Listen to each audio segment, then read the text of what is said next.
we're joined now in the studio by our panel, Nigel Nelson and Piers Pottinger. Good morning to you both. Well, I think something's happening tomorrow. I can't remember what it is, Piers. Well, tomorrow, I hope Rachel Reeves' husband has got a good supply of butter and jam. And wine. No, butter and jam, because after tomorrow, his wife, Rachel, is going to be toast. It's the end. That's quite good. It's the end of her career. I mean, she's made a total mess of it. The previous budget, she said she wasn't going to come back and tax more and spend more. She's doing exactly that. So she's a proven, self-confessed liar. She's made a total shambles in the build-up to this. It's going to be awful for everyone tomorrow because, like all true socialists, all she can do is take money off people and then waste it, which is what she's going to do. It's going to be catastrophic.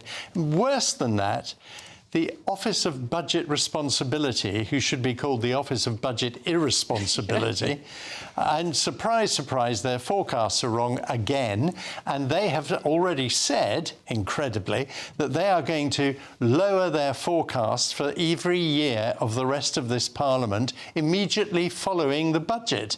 So that is, in fact, saying that there's going to be no growth for the future of this Parliament. This is a government elected promising growth. And there's going to be no growth. It's going to be a catastrophic budget. It's the end of her career. She certainly should not be, she's not fit to be Chancellor. She's not capable of the job. She should be removed from office swiftly. Well, everybody speaks. There will be winners. There will be winners from this budget. We know that pensioners will get £550 extra. We know, well, we're pretty sure... That's because they're keeping the Tory triple lock. Yeah, they are. Yes, and as a result of that, the earnings tried to take their winter fuel payment off them. Yeah, and they shouldn't have done that, as we've discussed before. So pensioners better off. NHS patients will see shorter waiting lists. Rubbish. Rail travellers won't have to pay any more money to travel on the train. Prescriptions will be frozen. So there are going to be winners from the budget. Sorry, that's not true. They've said only 45% of rail fares will be frozen. That's right. So the majority of rail fares will go up. So it's not true to say that. Well, they also made a promise, lines into cities. By the way, where was the famous promise about the lower energy prices? We're still paying the highest energy prices. At the moment, question mark over that about what she might do on VAT on energy. She said she was going to. She said a few weeks ago that she was, and one of her many pre-budget leaks or suggestions or hints or whatever it was, she said, oh, there'll be lower energy prices. The day after the energy companies announced they're all going to put their prices up in January. We don't know what we've done about the 5% VAT. The wholesale prices of energy are falling and our prices are going up because of the wretched commitment to net zero. Hello, I'm Bev Turner. Now, it can feel like the money in our bank accounts at the moment does not keep up with the cost of living, and maybe there's a solution. I'm here today with the CEO of TallyMoney, Cameron Parry. Cameron, what is TallyMoney?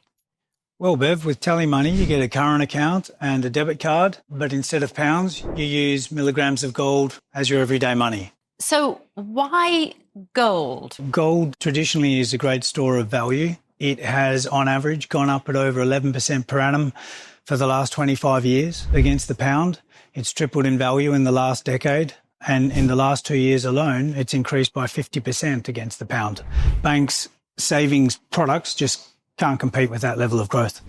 But this isn't just about gold. This is about a currency that you guys have created at TallyMoney. Explain it to me as though I'm an idiot. So, look, people need to be able to hold their earnings and build their savings in a money that retains its value and remains in their legal control and remains theirs to access, away from government control. Great. You had me at not exposed to government control. You should feel safe and happy with your money. You should have peace of mind. The more money you see in your bank balance, and that's the type of thing we're trying to deliver, and give people choice in the type of money they get to use every day. Brilliant. Thank you so much, Cameron. Thank you.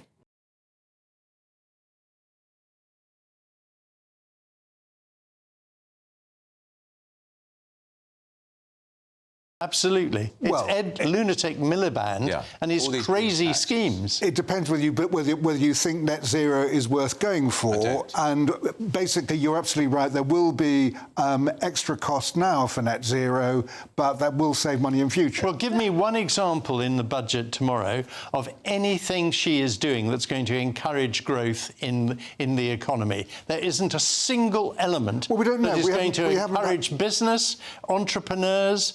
I mean, people are leaving the country in droves because they already fear what's happening. We have no figures on that. This leaving the country. The business secretary did say to the CBI conference... He said some people were leaving. Yes, some people are leaving. As a result of government policy. And he's the business secretary, Nigel. Yeah, he said some people are leaving, and undoubtedly some people are. What we don't have is any actual figures of who. According to the...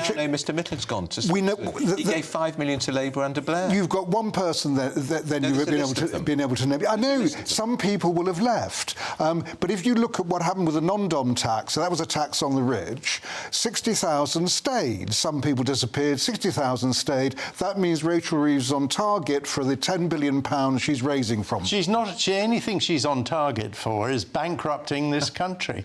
And actually, the best news of all is this will be her last budget. And then we can say good night, Rachel Reeves, and the whole country will sigh a collective big sigh of relief. She's just a puppet, and the people who are pulling her strings are the OBR, the backbenchers, the bond markets, the manifesto that she signed up to.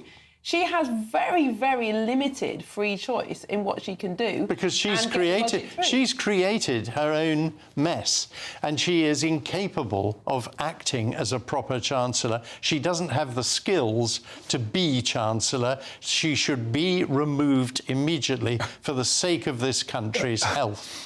Well, the trouble is, Nigel, if a Chancellor goes, it's only a matter of time. But the Prime Minister goes, yes. Yeah, I mean, well, that's the hallelujah is what I say to that. That's why he's going to cling on to her for dear life. Yes, I mean, I think that... She's the only person in the country, apart from Prince Andrew, who's more unpopular than the Prime Minister. Yes, that's right. Well, tomorrow she won't be the one crying in the Houses of Parliament for a change. It'll be everyone else weeping at all the ridiculous things she will be doing, wasting taxpayers' money and stealing from savers. Well, I mean, again, we don't know exactly what's there, but I mean, something like the mansion tax, that would be very much something that Rachel Reeves has always talked about. A viewer just sent me an old interview I did with Rachel Reeves 3 years ago, where she was talking about the rich ought to actually pay more than the poor, which I think is absolutely right. Heavens, what an extraordinary idea. The mansion tax coming up, if it goes ahead, we're talking about homes over 2 million paying effectively 100% more council tax.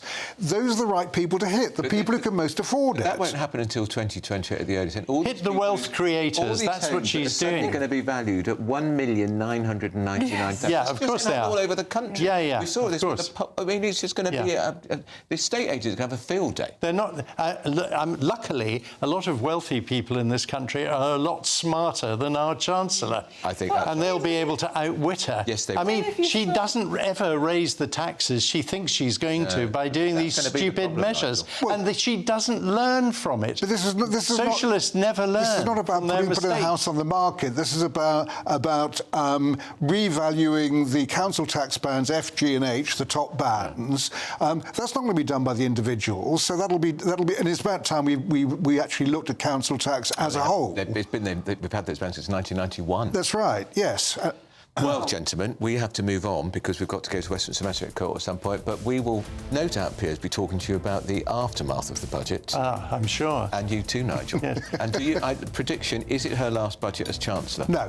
Right. Butter and jam toast. She'll be toast. Do you think it's her last budget as Chancellor? I think so. If I had to put money on it. Not that we'll have any after tomorrow, but... You'll have to get rid of her. I think he'll move it to Foreign Secretary, because otherwise, if he sacks her, he'll be in big trouble. Yeah. And then Yvette Cooper will be out. I think he'll make David Lammy the Chancellor, and we can all have a really good laugh.